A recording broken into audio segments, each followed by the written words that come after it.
In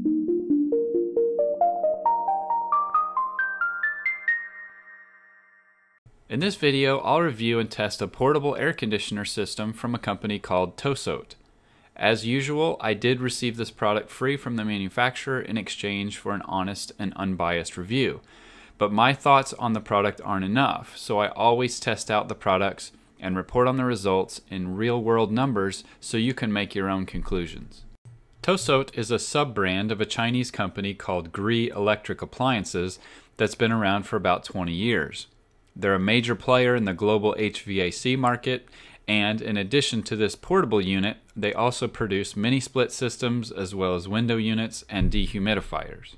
They claim to have over 300 million customers worldwide as an overall company, but the TOSOT brand doesn't have much traction or much name recognition yet in the United States. This portable air conditioner, which is currently the only size that TOSOT sells, is rated at 8,000 BTUs in the older Ashrae rating system. That translates to a rating of 5,000 BTUs in the more current DOE 2017 standard.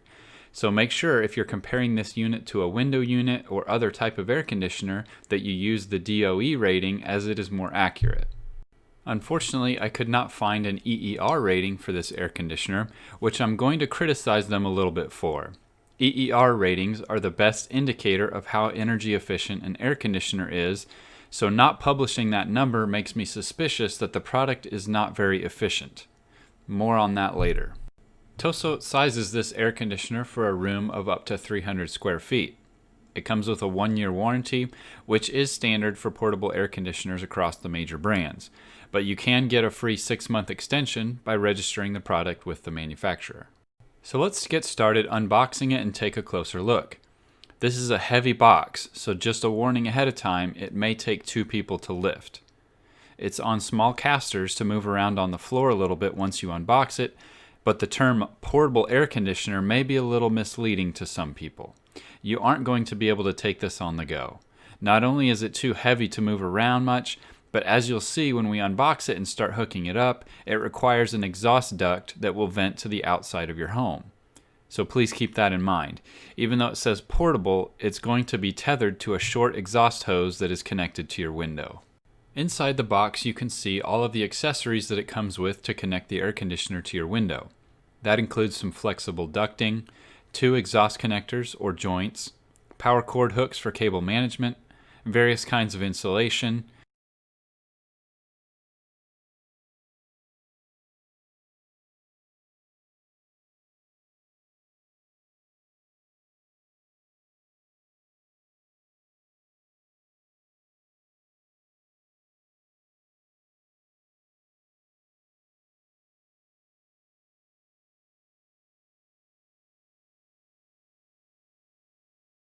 Alright, enough talk. Let's install this thing and put it to the test. I'm going to use this air conditioner in my office, which gets really hot in the summer due to all of the servers and network equipment that I have on 2 different server racks. Some of you that are subscribers or familiar with my channel may have seen a past video where I built a homemade portable air conditioner and installed it in my closet because my HOA doesn't allow window unit air conditioners. So what I did was I bought a cheap window unit air conditioner, I built a wooden box to house it in, and then I built an intake and exhaust system where the intake pulls cooler air from my garage, and then the exhaust pushes the hot air up into my attic. This system has been working really flawlessly for over 6 years now, but it does take up a lot of space in my closet, so I'm curious to see how the TOSOT compares to it.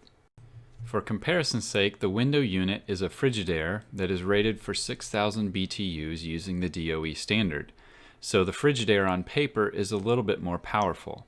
However, frigidaire only rates it for 250 square feet of living space, so by that measure, it may not perform as well as the TOSOT. The only way to know for sure is to test the performance of both. To test them, I'll be using a USB temperature logger, and I'll run both air conditioners in exactly the same spot in my closet. I will run them each from about noon to the end of the day when I'm ready to go to bed. First up, let's test out the frigidaire. After running for a normal day, here's the data log for the frigidaire.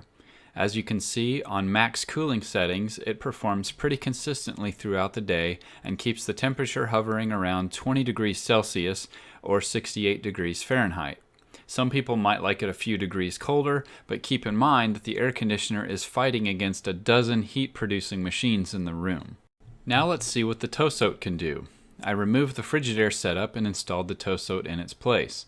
Since the provided exhaust hose cannot reach the nearest window from this position, I reused one of the insulated ducts I already had to vent the hot exhaust air into the garage.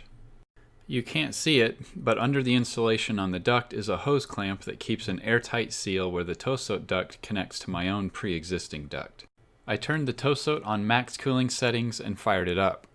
The lowest set point on the TOSOT is 61 degrees Fahrenheit, while the Frigidaire was 60, but that won't affect testing because neither air conditioner will ever reach that in my office.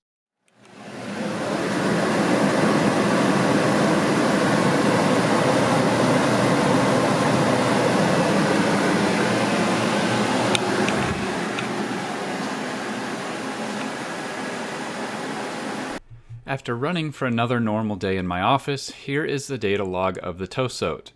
Now, this is a little interesting, and I'm not sure what is happening here with the ups and downs. The ambient temperature outside both of the days of testing was within a few degrees of each other, and I kept my office door shut the whole day except for entering and leaving the room. But for whatever reason, the TOSOT got down to a little over 20 degrees Celsius, and then it stopped performing as well for several hours until later in the evening before I shut off the test. However you interpret the data, though, the TOSOT did not perform as well as the Frigidaire. But there's more to the story. Remember that I said we would talk more about energy efficiency later on? Well, during testing, I hooked up each of the air conditioner setups to a kilowatt meter to measure the real-world energy consumption. I let each system run for about 10 minutes to stabilize and then recorded how many watts it was using. The TOSOT was consuming a whopping 830 watts, while the Frigidaire only used 450. In fairness, in my setup, the Frigidaire also needs 2 duct fans to make it work. So if you add those in as well, you add on another 150 watts for a total of 600 watts. But the TOSOT still used 38% more energy than the Frigidaire and didn't perform as well. In conclusion, it may not be fair to compare a portable air conditioner to a window unit. And some of the TOSOT's limitations are the same for any portable air conditioner brand. I love how the TOSOT looks, and it has really good build quality. And while I don't have a decibel meter to measure the noise, the TOSOT does seem to be slightly quieter than the Frigidaire. The accessories and installation kit with the TOSOT are great, and an 18-month warranty leads the industry from what I've seen.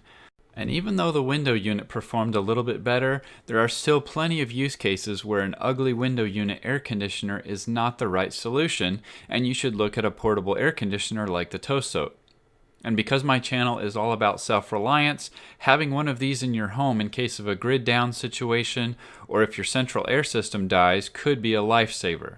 The TOSOT could be easily run off of even the smallest gas generators for many hours while you wait for repairs or for power to be restored. That'll do it for another review video. Be sure to hit subscribe if you're new to my channel, and thanks for watching, guys.